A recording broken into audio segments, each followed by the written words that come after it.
मगर यही तो कोणार्क के सूर्य मंदिर में भी था। अगर आप देखें तो आंध्र प्रदेश में वेद नारायण मंदिर है, उसमें ही भगवान के चरणों के ऊपर पड़ता है। कोल्हापुर में महालक्ष्मी का मंदिर है महाराष्ट्र में, उसमें 3 दिन के लिए एक महीने अक्सर आते हैं तो देवी के मस्तक से लेकर चरणों तक चले जाते हैं। पूछिए साहब, अगर विज्ञान नहीं था तो उस जमाने में इतना सटीक कैलकुलेशन कैसे हुआ? मुझे लगता है दुनिया में कोई धर्म संस्कृति ऐसी नहीं होगी जो इस प्रकार का करने की क्षमता रखती हो। श्री राम जन्मभूमि का जो मंदिर बना है ना, उसमें एक बड़ा साइंटिफिक एंगल आया है। वो क्या है कि रामनवमी के दिन उनके मस्तक के ऊपर सूर्य तिलक होगा। अब इसके लिए सबसे पहले किस चीज की जरूरत है? जो प्लैनेटरी पोजीशन थी कि अर्थ का जो एंगल होगा सूर्य के साथ उस पर्टिकुलर दिन कैसे होगा, तो इसमें 3 इंस्टीट्यूट ने काम किया है। इंस्टीट्यूट ऑफ एस्ट्रोफिजिक्स बेंगलोर ने, जिसने उस पूरे एस्ट्रोनॉमिकल कैलकुलेशन को सटीक ढंग से किया है। दूसरा है central building research institute Roorkee, जिसने की उसकी व्यवस्था बनाने का काम किया। और तीसरी एक प्राइवेट कंपनी है जिसने वो कॉन्वेक्स लेंसेस के थ्रू कैसे वो अंदर आएगा और ठीक उसी बिंदु के ऊपर उस दिन केंद्रित होगा, ये व्यवस्था की है। मगर मैं अपने विरोधियों को बताना चाहता हूं, आज तो एस्ट्रोफिजिक्स का इंस्टीट्यूट है, आज तो हमारे पास इतनी टेक्नोलॉजी है, मगर यही तो कोणार्क के सूर्य मंदिर में भी था। यही तो अगर आप देखें तो आंध्र प्रदेश में वेद नारायण मंदिर है, उसमें ही भगवान के चरणों के ऊपर पड़ती है।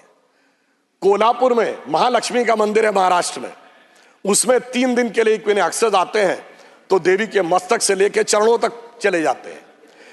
कर्नाटक के श्रृंगेरी में जो मंदिर है उसमें 12 महीनों में अलग अलग सूर्य की गति पड़ती है। पूछिए साहब, अगर विज्ञान नहीं था तो उस जमाने में इतना सटीक कैलकुलेशन कैसे हुआ जो आज इतने बड़े बड़े सैटेलाइट्स के बाद होने की बात आई है? इसलिए मैं कह सकता हूं कि इसके लिए हमें इस विचार पे धर्म और संस्कृति के साथ इस विज्ञान पर भी गर्व करना चाहिए।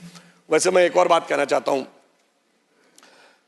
इसमें विज्ञान का एक और गहरा, आप सबको ध्यान हो कि उसमें 84 सेकंड का मुहूर्त था, पर वो शुरू कहां से होता है?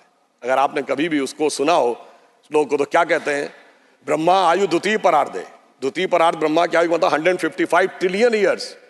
वैसे बिग बैंग थ्योरी कहती है कि 14 बिलियन ईयर पहले दुनिया बनी। तो मैं बता देना चाहता हूं कि जेम्स वेब टेलीस्कोप ने जो नई फाइंडिंग की है उसमें बहुत सी गैलेक्सीज ऐसी आई हैं जो 14 बिलियन से आगे की आ रही हैं। तो now that theory has become debatable. फिर वहां से आते हैं श्वेतवारा, कल्प यानी 1.97 बिलियन ईयर्स। फिर आते हैं वैवस्वत मनवंतरे, फिर आते हैं कलयुग यानी 5125 ईयर्स।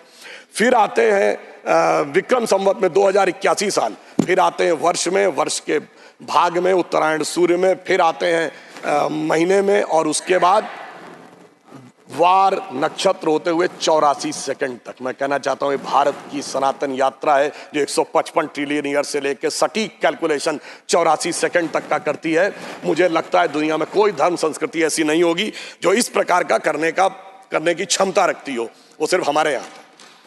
मगर उसके बाद भी माननीय सभापति महोदय, मैं कहना चाहूंगा कुछ लोगों को, और इस बारे में दुनिया के सबसे बड़े कॉस्मोलॉजिस्ट कार्ल सैगन, जिसने first man made object Voyager जो सोलर सिस्टम के बाहर गया है उसका जो मैसेज है कंपोज किया है, उसने लिखा है, उसका वीडियो कोई जाके चेक कर सकता है।